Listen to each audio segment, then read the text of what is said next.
अगला एग्जांपल लिखो, लिखो लिखो बेटा, NH लिखो NH4NO3। अगला एग्जांपल NH4NO3। अगला एग्जांपल, इस पे दोनों नाइट्रोजनों का ऑक्सीडेशन स्टेट निकालो, दोनों। अमोनियम नाइट्रेट है ये, अमोनियम नाइट्रेट है बेटा, आ गया? कैसे निकाले? है तोड़ के। अच्छा एक बात बताओ, ये टूटेगा कि नहीं? ये टूटेगा NH4 प्लस में और प्लस NO3 माइनस में। हमने आपको सिखाया है जब भी मॉलिक्यूल टूटने लायक हो उसे तोड़ दो। क्लियर है? अच्छा इसका निकालो, क्या होगा बताओ बेटा। ये हो गया x प्लस, क्या लिखेंगे, +1 इंटू कितने हैं 4 equal to +1, x +4 equal to +1। तो क्या लिखेंगे, x इक्वल टू +1 और -4, तो x इक्वल टू क्या हो गया -3। क्लियर है? इसका मतलब है इस वाले नाइट्रोजन का ऑक्सीडेशन नंबर कितना है, -3।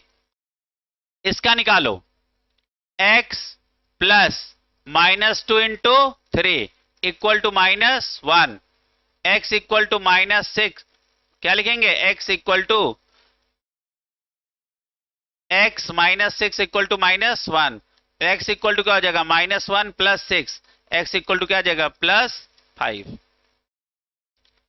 अमोनियम नाइट्रेट में मौजूद दोनों नाइट्रोजनों का ऑक्सीडेशन नंबर क्या है, अलग अलग, दैट इज इसका -3 और इसका +5। क्लियर है?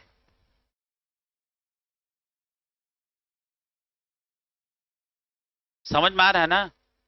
यही सब सवाल वहां मिलेंगे भी। अगला लिखो, अगली हेडिंग डालो। अच्छा अगला लिखो CrO5, बहुत पूछा जाता है। CrO5 में Cr का बताओ, CrO5 में Cr का बताओ बेटा। सबसे पहले हम लोगों ने क्या किया, इसका कैलकुलेशन किया ना। अब जरा ध्यान से देखो, CrO5 इसका x हो गया बेटा, बताओ। फिर यहां क्या करेंगे, प्लस -2 इंटू क्या करेंगे 5 equal to 0, x equal to क्या आ गया +10। बताओ क्रोमियम का ऑक्सीडेशन नंबर कितना आ गया, +10, जो कि पॉसिबल नहीं है। इसका मतलब क्या, ये किस तरफ इशारा कर रहा है, क्या बनाओ, स्ट्रक्चर। ये ऑक्सीडेशन नंबर अवकाश से ज्यादा आ गया। तो देखो हम क्या करेंगे, स्ट्रक्चर बना डालो किसका, ये है CrO5। क्लियर है? ये कौन सा शेप है, बटरफ्लाई शेप। ठीक है? अच्छा मेरी एक बात समझना, अच्छा इसमें अवकाश से ज्यादा ऑक्सीडेशन नंबर आया कि नहीं आया, और 2 से ज्यादा ऑक्सीजन भी है। तो आपके मन में एक संदेह तो आ गया, हो ना हो इसके अंदर परऑक्साइड लिंकेज होगा। और तुम्हें बताएं कि इसके अंदर कितने परऑक्साइड लिंकेज, एक तो ये है और एक ये है, यानी इसके अंदर 2-2 परऑक्साइड लिंकेज है। लिख लो, ये दोनों क्या है, ये दोनों क्या है, ये है परऑक्साइड लिंकेज। भैया इनको दूर रखना है इससे, कि पता लगे तुम ये भी बॉन्ड समझ जाओ, चाहे हमारे यहाँ नया स्ट्रक्चर बनवाया गया है ना। तो ये कौन सा शेप है, बटरफ्लाई शेप, जैसे ऐसे तितली के पंख हैं ऐसे, है ना, बटरफ्लाई शेप। अच्छा आप बताओ, हमारे पास क्या करना है, हमें तोड़ना है बॉन्ड। अच्छा बताओ, क्रोमियम के से लगे हुए सारे इससे ज्यादा इलेक्ट्रोनेगेटिव हैं कि नहीं, है ना। क्या किया, 2 बॉन्ड तोड़े, -2 +2, एक बॉन्ड तोड़ा -1 +1, फिर एक तोड़ा -1 +1, फिर एक तोड़ा -1 +1, फिर एक तोड़ा -1 +1। तो कितना आ गया टोटल चार्ज, 6। तो कितना होगा +6। चलो ऑक्सीडेशन नंबर क्या आएगा +6 आ गया। ये बॉन्ड तोड़ा ना जिसको आ गया तो उसका ऑक्सीडेशन नंबर कभी गलत हो ही नहीं सकता। क्लियर है। इसके पहले कुछ और पता था क्या ऑक्सीडेशन नंबर? राहुल कुछ और मालूम था क्या? और मालूम हो तो ये मालूम कर रख लेना। चलो अच्छा आगे चलते हैं बेटा। अच्छा एक जगह इसको लिखना H2SO5 H2S2O7 H2S2O8 लिखो बेटा, लिखो तीनों लिखो एक साथ। ये तुमको एक जो हम ये बात कहते हैं ना, ये तुमको थोड़े दिन बाद मेरी बात याद बहुत आएगी। ये जो अभी हम कहते हैं ना नए नए जवान, इस समय बच्चा अंधा हो गया होता है, उसे लगता है जो मैं कर रहा हूं वो सही है, हमें समझाने वाला महाबेवकूफ है। थोड़े दिन बाद पता चलता है कि सबसे बड़े दुनिया के बेवकूफ हम ही थे। लेकिन अभी नहीं, अभी तुम इतने बड़े ज्ञानी पुरुष हो ना कि तुम्हें कोई समझा नहीं सकता। जब वक्त निकल जाएगा तुम अपने आप पे समझ जाओगे, फिर कुछ कर नहीं पाओगे। इसका नाम क्या है बताओ बेटा? कैरोज एसिड। क्लियर है। अच्छा इसका नाम बताओ, इसका नाम क्या है? ओलियम। अच्छा इसी का दूसरा नाम बताओ, क्या लिखेंगे? Fuming, fuming sulphuric acid. क्या लिखेंगे? फ्यूमिंग सल्फ्यूरिक एसिड लिखेंगे कि नहीं? अच्छा ये कौन है? ये है मार्शल्स एसिड, है ना। कैरोज एसिड का एक और नाम होता है, इसलिए इसको हमने यहां लिखाया है। जैसे इसका तुमको दूसरा नाम लिखवाया है, वैसे इसका भी दूसरा नाम होता है। इसको क्या बोलेंगे?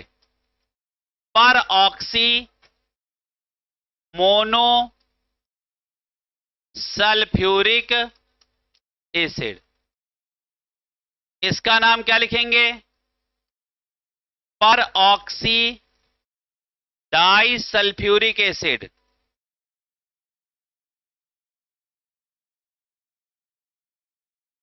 ये नाम भी याद कर लो,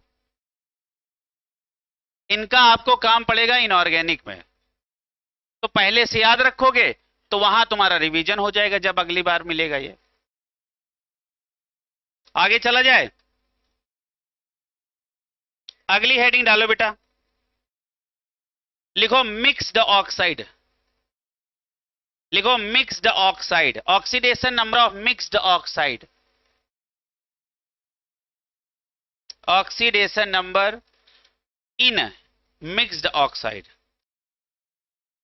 oxidation number in mixed oxide. 4 mixed oxide है, चारों लिखो, लिखो लिखो। पहला लिखो, पहला लिखो Fe3O4, Fe3O4। Number 2 CO, CO का मतलब कोबाल्ट, C बड़ा O छोटा, लिखो CO3O4। अगला लिखो Mn3O4। लास्ट लिखो Pb3O4। क्लियर है? ठीक। सबसे पहले अब एक काम करो, सब में आयरन का ऑक्सीडेशन नंबर हमें कैलकुलेट करके बताओ। आयरन का, कोबाल्ट का, और मैग्नीज का, और किसका? लेड का, है ना। और पहले नंबर 1 डालना, उसका कैलकुलेशन, फिर नंबर 2, फिर नंबर 3। ये 3 सवाल हैं।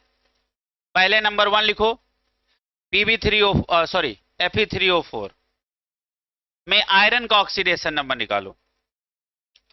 जितने मैं सवाल करा रहा हूं लिख के रख लो, इन्हीं में से एक सवाल तुमको मिलेगा, कुछ चेंज तक नहीं होगा।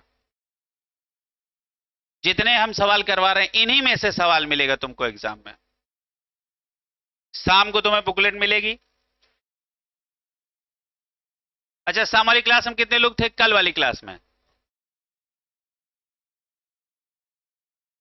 अच्छा, इतने लोग थे। तो इतने लोगों को मिल गई होगी, दोबारा अब कहाँ मिल पाएगी? अब तो दोबारा मिलने के चांस पूरी तरीके से खत्म हो गए। ये कार्ड क्या बन गया?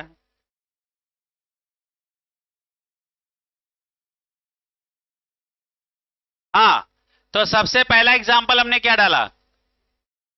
Fe3O4। ठीक है। अच्छा देखो,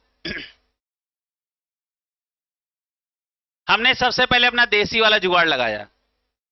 क्या लिखा? 3x प्लस -2 × 4 और इक्वल टू 0।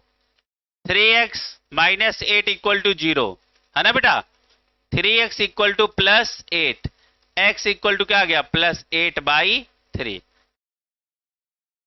ये हमको एक इशारा दे गया कि मॉलिक्यूल के अंदर कुछ लफड़ा है, और लफड़ा यहां स्ट्रक्चर से सॉल्व नहीं होगा, लफड़ा यहां इस मिक्स्ड ऑक्साइड को तोड़ के सॉल्व होगा। क्लियर है? तो जहां पे लिखा मिक्स्ड ऑक्साइड है ना, तो मिक्स्ड ऑक्साइड का आपको स्ट्रक्चर नहीं बनाने हैं, यहां पे आपको क्या करना है? मिक्स्ड ऑक्साइड को तोड़ दो। क्या करना है? तोड़ना है। ठीक है, तो क्या करेंगे? क्या करेंगे? मिक्स्ड ऑक्साइड को तोड़ो। यहां स्ट्रक्चर बनाने की आवश्यकता नहीं है, यहां किसकी आवश्यकता है? मिक्स्ड ऑक्साइड को तोड़ो। ये देखो स्पेशल हेडिंग बनवा के लिखाई है हमने। यहां पे आपको स्ट्रक्चर बनाने की आवश्यकता नहीं, यहां आपको मिक्स्ड ऑक्साइड को तोड़ना है। अच्छा, मिक्स्ड का मतलब क्या होता है? जिसमें दो तीन चीजें मिली हो, है ना?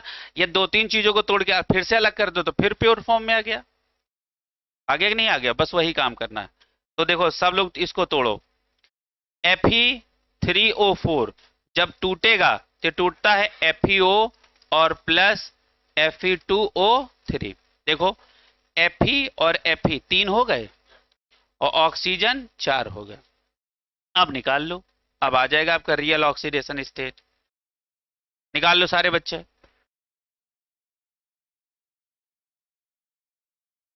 अरे अब तो निकाल ही सकते हो, अभी पता लगे अभी भी समस्या है। अब जरा ध्यान से, अब देख क्या करेंगे, इसको निकालो। x प्लस -2 इक्वल टू 0, तो x इक्वल टू आ गया +2। एक आयरन का +2 ऑक्सीडेशन स्टेट, दूसरे का देखो 2x plus -2 × 3 equal to 0। 2x equal to minus क्या लिखेंगे? -6 equal to 0। 2x equal to क्या हो जाएगा? +6। x इक्वल टू क्या आ जाएगा? +3। क्लियर है ना? तो कितना आ गया? कितना आ गया? +2 और +3। ठीक है, चलो आगे देखो बेटा। एवरेज, एवरेज निकालोगे ना? कैसे निकालोगे बताओ? यदि आपको एवरेज निकालना है तो क्या लिखेंगे? Oxidation state of Fe in Fe3O4 equal to क्या लिखोगे? +2, +3। यही आंसर होगा कि नहीं? क्लियर है? एक आयरन का +2 होगा और एक आयरन का +3। अब आपको लिखना है average oxidation state of Fe in Fe3O4 equal to क्या लिखेंगे? +2 +3 आंसर क्या आ गया? +8/3। अच्छा, ये +2 याद आया कहां से? +3 वाले कै बंदे हैं? 2, और +2 वाला 1, टोटल बंदे 3। तो ये आंसर देखो, यही वाला तो आंसर पहले निकाले थे, ये वाला आंसर निकाले थे कि नहीं? तो एवरेज तो निकालना आ गया। ठीक है, अगला लिखो, दूसरा वाला लिखो। दूसरा कौन सा लिखवाए हैं? CO3O4 निकालो। पहले देसी तरीके से निकालो फिर तोड़ो। COO और CO2O3 में टूटेगा सीधे आप लिखो दूसरा ऑप्शन CO3O4, तोड़ लो इसको, किसको पे COO प्लस CO2O3 निकाल लो, निकालो जल्दी से निकालो बेटा, निकाल लो। अब क्या है भाई, सेम ऑक्सीजन वाला ही यहाँ पे, सेम आयरन वाला ऑक्सीडेशन नंबर यहाँ पे भी आएगा। क्लियर है? हाँ चलो तीसरा लिखो, तीसरा कौन सा है, लिखो Mn3O4, लिखो Mn3O4,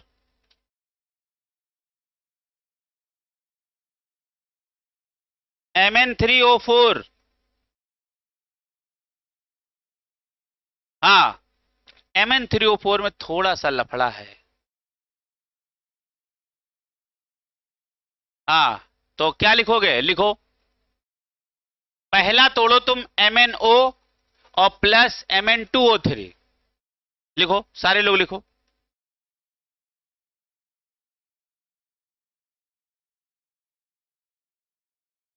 लिखो क्या लिखोगे, MnO और प्लस Mn2O3, तोड़ो, दोनों का ऑक्सीडेशन नंबर निकालो।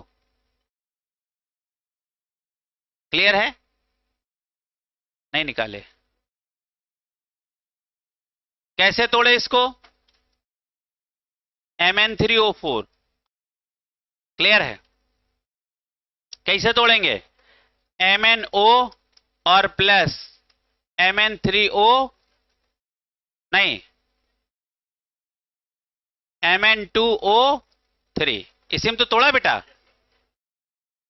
ठीक, अभी यहां हम बताएंगे आपको मोर करेक्ट कौन सा है। अब दोनों का ऑक्सीडेशन नंबर निकालो, निकालो, +2 +2 और +3, इसी को इसमें तोड़ो, MnO और प्लस MnO2,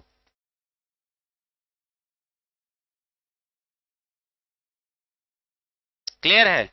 यहां क्या होगा, +2 और +4, ये मोर करेक्ट है। ये जब ना ऑप्शन में हो तो इसकी तरफ जाना।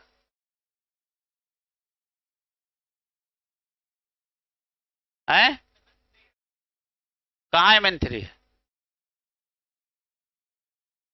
अरे गजब,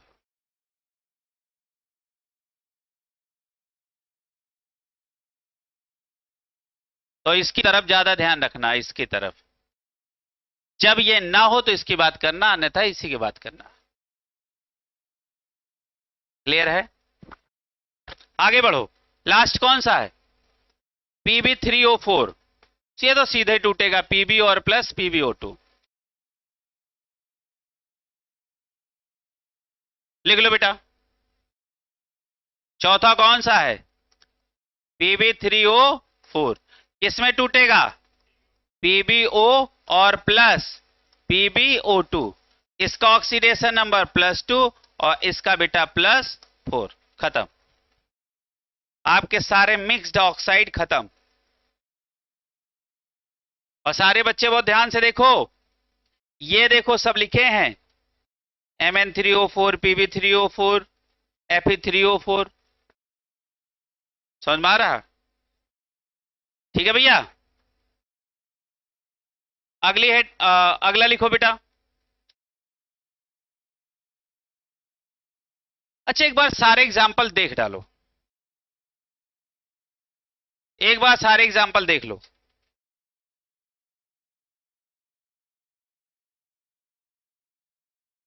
एक हेडिंग डालो बेटा, लिखो stock notation, stock notation,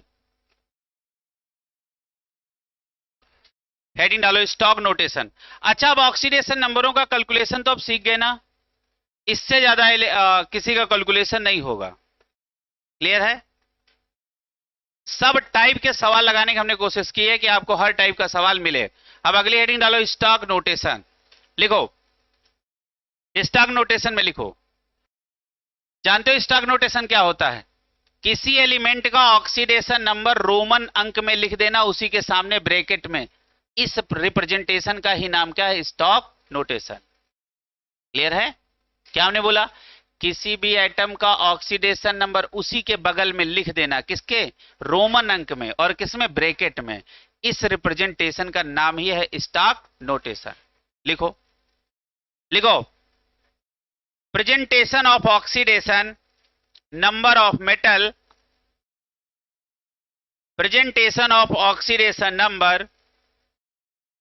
presentation of oxidation number of metal in Roman number, in Roman number, in bracket, in Roman number, in bracket, at right side, at right side, at right side of the metal, at right side of the metal is known as stock notation.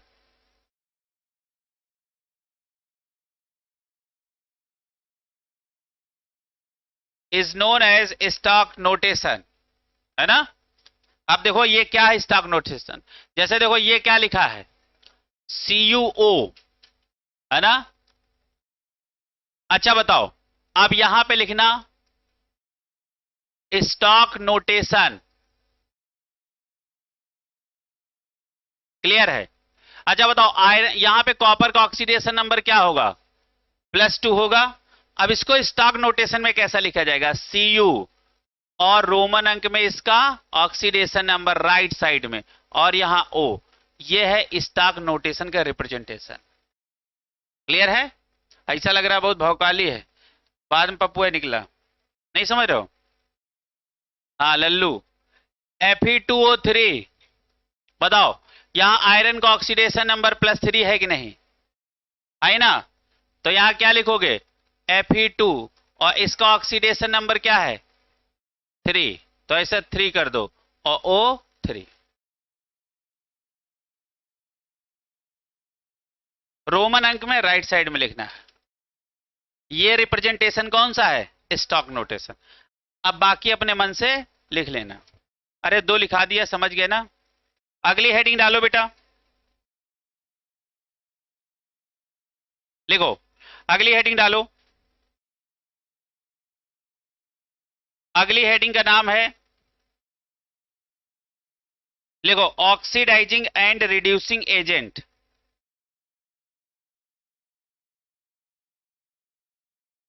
लिखो oxidising and reducing agent. पहला point लिखो, बस इसमें 3 बातें लिखवाएंगे। लिखो, अच्छा हर element का एक मैक्सिमम ऑक्सीडेशन स्टेट होता है, एक मिनिमम होता है ना? जैसे हम आपको एग्जांपल एक बताते हैं, जैसे ऐसे समझो, जैसे सल्फर ले लो, है ना? सल्फर का मैक्सिमम ऑक्सीडेशन स्टेट क्या होगा? +6, है ना? अच्छा बताओ बेटा, मिनिमम ऑक्सीडेशन स्टेट क्या होगा? -2। अरे ग्रुप नंबर -8। क्लियर है? और मान लो कहीं आ जाए +4, तो ये ना मैक्सिमम है और ना मिनिमम है। ये कौन सी ऑक्सीडेशन स्टेट है? इंटरमीडिएट। ये कौन सी है? इंटरमीडिएट। क्लियर है? अब यहां पे सीखो, बोलो जब कोई एटम अपने मैक्सिमम ऑक्सीडेशन स्टेट में होगा तो वो ऑक्सीडाइजिंग एजेंट की तरह बिहेव करेगा, मिनिमम में होगा तो रिड्यूसिंग एजेंट की तरह बिहेव करेगा, इंटरमीडिएट होगा तो ऑक्सीडाइजिंग, रिड्यूसिंग दोनों तरीके से बिहेव करेगा। क्लियर है? तो लिखो नंबर 1, पहली बात लिखो, नंबर 1 लिखो, इफ एनी एलिमेंट, नंबर 1 लिखना है, if any element present in, लिखो if any element present in maximum oxidation state, present in maximum oxidation state, comma लगा के लिखो, It act as oxidizing agent only. It act as oxidizing agent only. पहला example लिखो HNO3. HNO3. दूसरा लिखो comma करके H2SO4. पहला example हमने क्या लिखाया HNO3. दूसरा एग्जांपल हमने क्या लिखाया बताओ बेटा H2SO4. और तीसरा एग्जांपल लिखो HClO4 है ना, आगे लिख लेना ETC. अब चेक करो ये ऑक्सीडाइजिंग एजेंट है या नहीं. बताओ सेंट्रल एटम यही तो है, इसका ऑक्सीडेशन नंबर देखो +5 है, निकाल के देखो. बताओ ये अपने मैक्सिमम ऑक्सीडेशन स्टेट में है कि नहीं. इसका मतलब HNO3 behave like oxidising agent only. Clear है. बताओ सल्फर अपने मैक्सिमम ऑक्सीडेशन स्टेट में है, behave like oxidising agent only. अब देखो यहां पे ये +7 ऑक्सीडेशन स्टेट में है. अरे निकाल के देख लेना तुम.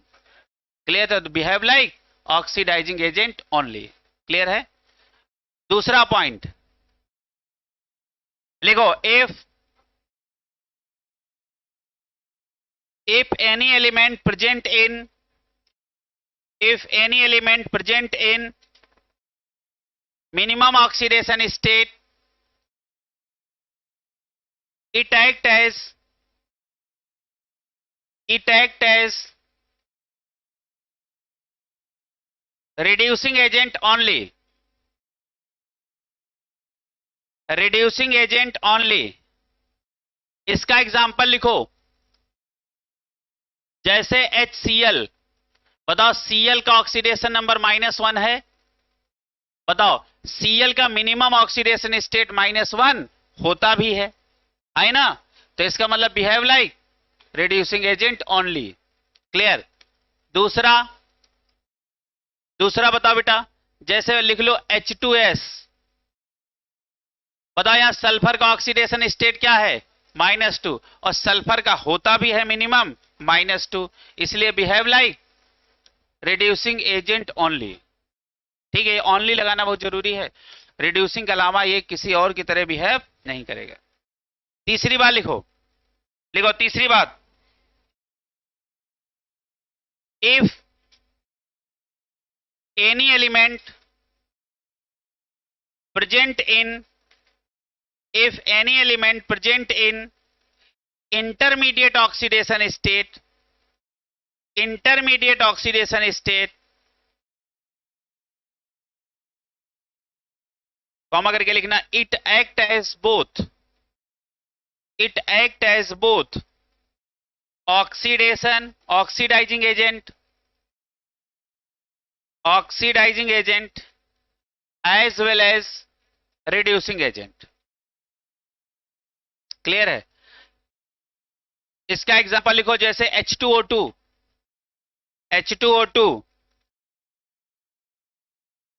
Comma HNO2 H2O2. अगला कौन सा है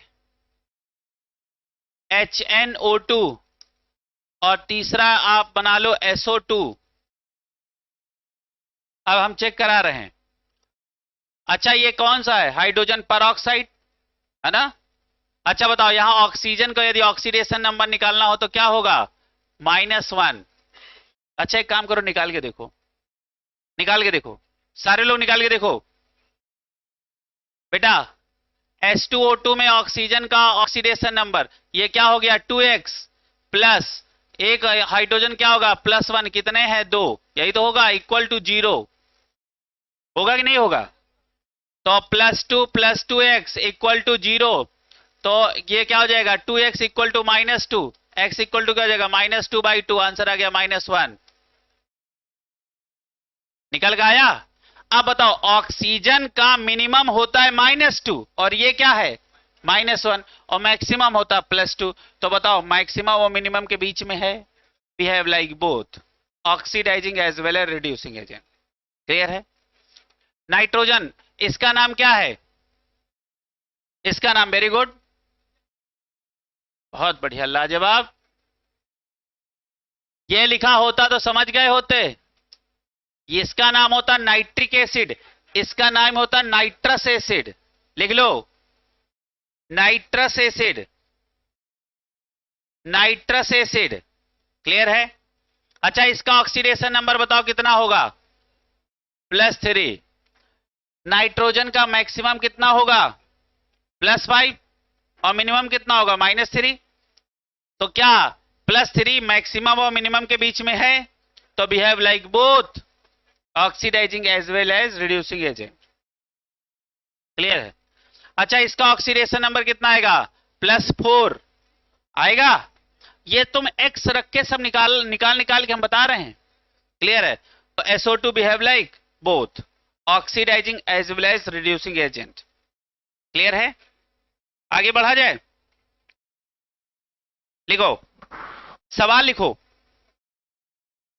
लिखो H2SO4। सवाल लिखो बेटा, लिखो H2SO4 नेवर एक्ट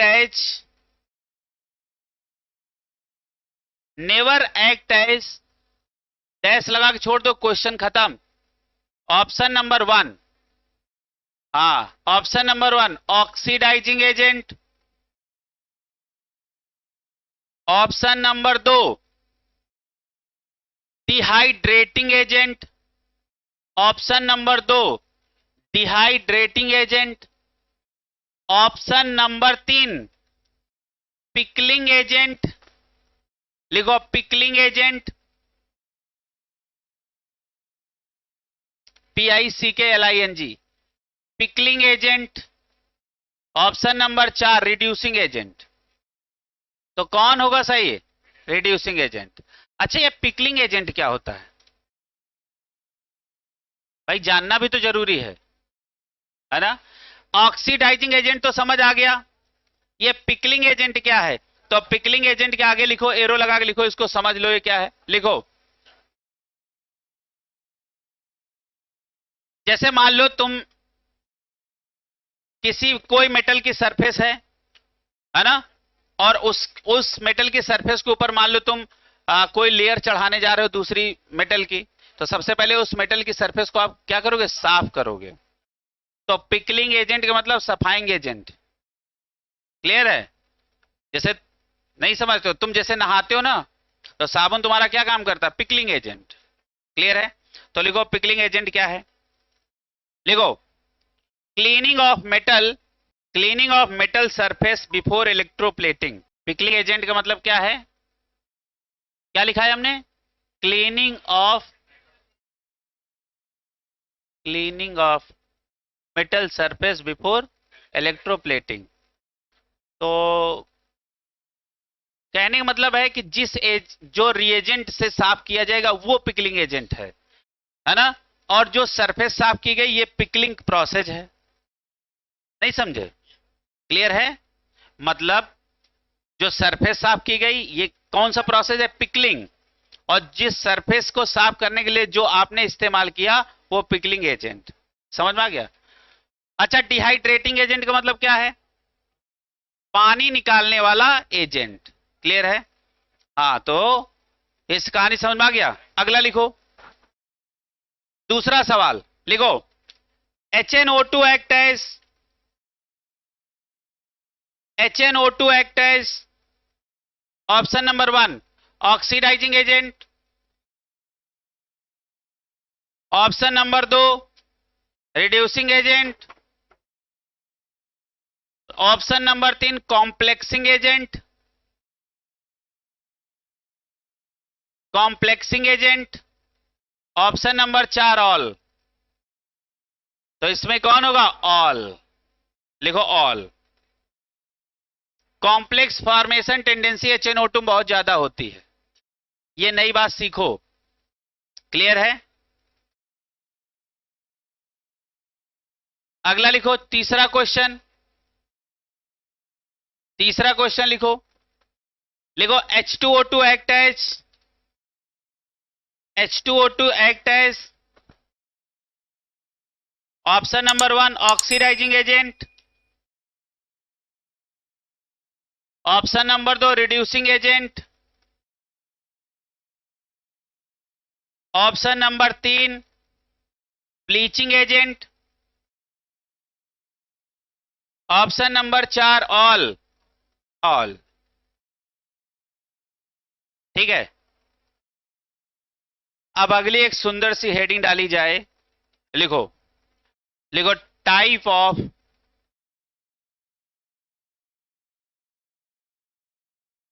क्या हेडिंग डाली जाए? Type of redox. हेडिंग डालो,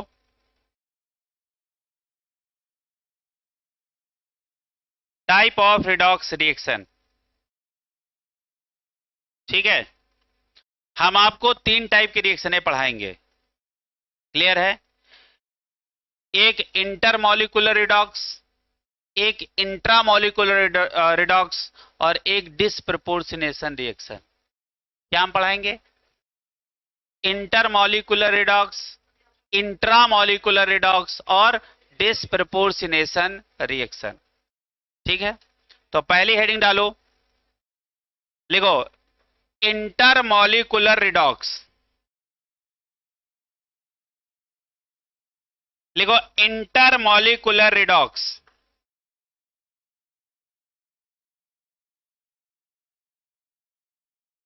लिखो, पहला पॉइंट इसमें लिखो। अच्छा, इंटर का मतलब क्या होता है? हाँ, बिटवीन टू मॉलिक्यूल। इंट्रा का मतलब क्या होता है? विद इन मॉलिक्यूल, है ना? तो लिखो, एक एग्जांपल लिखो तो समझ में आएगा। लिखो PBS plus H2O2, PBS PBS plus H2O2 ये बना लेता है PbSO4 और प्लस H2O। देखो, यहां से कई चीजें आप सीखोगे। ये रिएक्शनें कोई याद नहीं करेगा, ये सारी रिएक्शनें आपको वहां लिख के मिलेंगे, क्लियर है? अब जरा यहां पे एक बहुत ध्यान से देखो। देखो, इस पीबी की तुलना इस पीबी से करो और इस ऑक्सीजन की तुलना इस ऑक्सीजन से करो, क्लियर है? तो हमने जिसके नीचे अंडरलाइन किया सबका ऑक्सीडेशन नंबर पहले कैलकुलेट करके रखो। करो बेटा, सीखोगे यहां क्या हो रहा है। हमने सबसे पहले हेडिंग कौन सी डाली है? इंटरमॉलिक्यूलर रिडॉक्स, है ना? अच्छा बताओ, इसका ऑक्सीडेशन नंबर क्या होगा? बताओ बेटा, +2 होगा कि नहीं?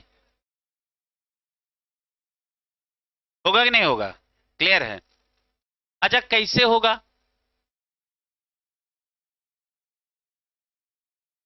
अरे एक्स मानोगे? अच्छा, सल्फर -2 ऑक्सीडेशन स्टेट में होता है? होता कि नहीं होता है? क्लियर है? तो -2 रखोगे, उधर जाएगा तो +2 हो जाएगा, क्लियर है? बाकी उसका निकालो। O2 का अभी निकलवाए हैं, -1, उधर निकालो।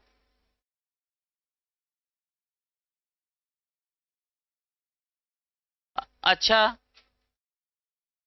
अच्छा प्लस, अच्छा रुको रुको रुको, एक एक ऐसे बात, +2 तो यहां कॉमन हो जाएगा, चेंज ही नहीं आ रहा, कोई बात नहीं। सल्फर का सल्फर से देखो, अरे चेंज भी तो देखना है। यहां देखो +2, यहां पे भी तो +2 होगा, चेंज ही नहीं आया, तो हम ऑक्सीडेशन रिडक्शन बता नहीं पाएंगे। सल्फर का सल्फर से चेक करो। अच्छा, ये सल्फर क्या है? -2, क्लियर हो गया। ये ऑक्सीजन क्या है? -1। ये क्या है? +6। और ये ऑक्सीजन क्या है? -2। सारे बच्चे इसको निकाल के देखे, सब बच्चे निकाल के देखे। अच्छा, किसी को कुछ चीज ना आती हो तो हमसे पूछ लो। अच्छा, बहुत लोगों को ये नहीं पता चल रहा होगा, यहां हमने इसको -2 कैसे रख दिया भैया? ये कौन सा है? Lead sulphide. क्या है? Lead sulphide. तो सल्फाइड का ऑक्सीडेशन नंबर क्या होता है? -2। खत्म बात, क्लियर है?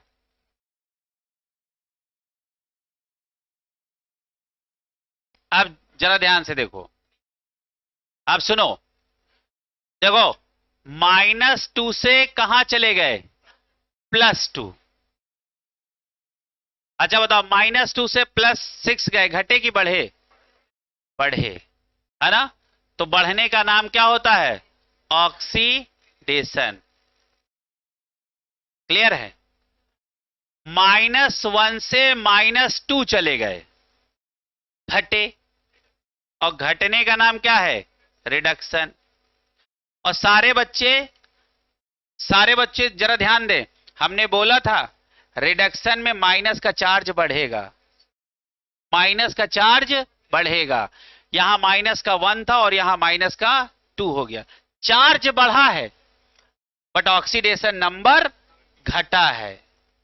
देखो ये लाइन, वहां जाओ रिडक्शन में देख के आओ, इस लाइन को देखो जाके, वहां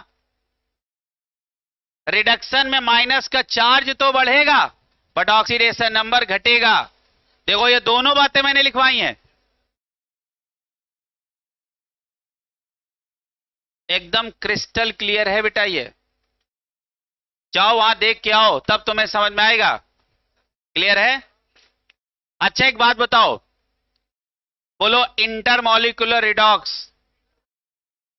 वो रिएक्शन होती है जिसमें एक मॉलिक्यूल ऑक्सीडाइज हो रहा हो, दूसरा मॉलिक्यूल रिड्यूस हो रहा हो।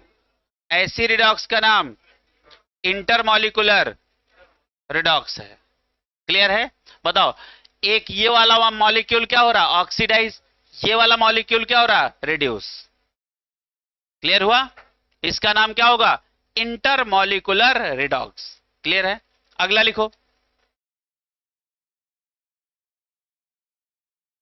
अगली एक रिएक्शन हम दे रहे हैं, तुम बताओ, डिसाइड करना। लिखो MnO2, बस एक ही लिखवाएंगे, MnO2 प्लस HCl। अच्छा हाँ, एक और बात तुम्हें सिखाना यहीं पे, और मैं चाह रहा हूं, हाँ यहीं पे सीखो। मैं कलर पहले, तो वो बात पहले पे छोड़ो, पहले इस पे आओ। एक जो महान बात सिखाना है वो तो बहुत जरूरी है। बोलो, जिसका जो हो रहा हो उसका उल्टा एजेंट कहलाएगा। क्या हमने बोला, पहले बोलो, जिसका जो हो रहा हो उसका उल्टा एजेंट कहलाएगा। क्लियर है। ये लाइन लिखो कहीं, बस लिखो, जिसका जो हो रहा, बस लिख लो तुम, लिखो जिसका जो हो रहा हो, नहीं लिखो लिखो लिखो, लिखो जिसका जो हो रहा हो उसका उल्टा एजेंट कहलाएगा। लिख लो बस तुम, आज नहीं तो कल समझ में आ ही जाएगा। लिखो, जिसका जो हो रहा हो उसका उल्टा एजेंट कहलाएगा। क्लियर है। अच्छा, यहां पीबीएस का क्या हो रहा है, ऑक्सीडेशन, तो यहां पे PBS behave like reducing agent. Clear है। अच्छा, H2O2 का क्या हो रहा है, रिडक्शन, तो ये क्या होगा, oxidising agent, behave like oxidising agent. Clear है। क्या हमने बोला, जिसका जो हो रहा हो उसका उल्टा एजेंट कहलाएगा। क्लियर है। बताओ, अब तुमको कहीं कंफ्यूजन हो सकता है, तुम बस ये चेक कर लेना कि किसका ऑक्सीडेशन हो रहा है, किसका रिडक्शन। जिसका ऑक्सीडेशन वो रिड्यूसिंग एजेंट, और जिसका रिडक्शन वो ऑक्सीडाइजिंग एजेंट। कोई कंफ्यूजन नहीं। बार बार ये नहीं रटना है कि जिसका ये हो रहा हो तो फिर वो हो रहा हो तो फिर वो कहलाएगा ना, इतना लंबा नहीं जाना है। जिसका जो हो रहा उसका उल्टा एजेंट, काम खत्म। क्लियर है। ये यदि हमारे अलावा कहीं पढ़े होगे तो ऑक्सीडाइजिंग और रिड्यूसिंग एजेंट पहले समझाया, जो अपने आप को रिड्यूस कर रहा हो, दूसरे को ऑक्सीडाइज कर रहा हो, तो फलाना तो ढिमाका, और 2 दिन बाद बच्चा कंफ्यूज है। अच्छा, MnO2, हाँ घर से करके लाना। MnO2 देखो कैसे दौड़ रहे हैं, MnO2 प्लस HCl, एरो लगा के लिखो, MnCl2 plus Cl2, MnCl2 plus Cl2। Clear है।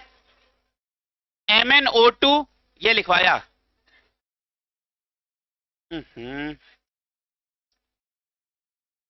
MnO2 प्लस HCl, MnCl2 और प्लस Cl2। क्लियर है। तो हाँ, एम का एम के साथ चेक कर लेना और सीएल का सीएल के साथ चेक कर लेना। अंडरलाइन कर लो, तुम घर से काम कर लेना, डिसाइड कर लेना कौन सा कौन एजेंट। आज के बाद दुनिया में तुमसे गलती नहीं होगी, दुनिया से गलती हो जाए। क्लियर? हाँ, अब केमिस्ट्री ही गलत होगी, तुम गलत नहीं हो सकते हो।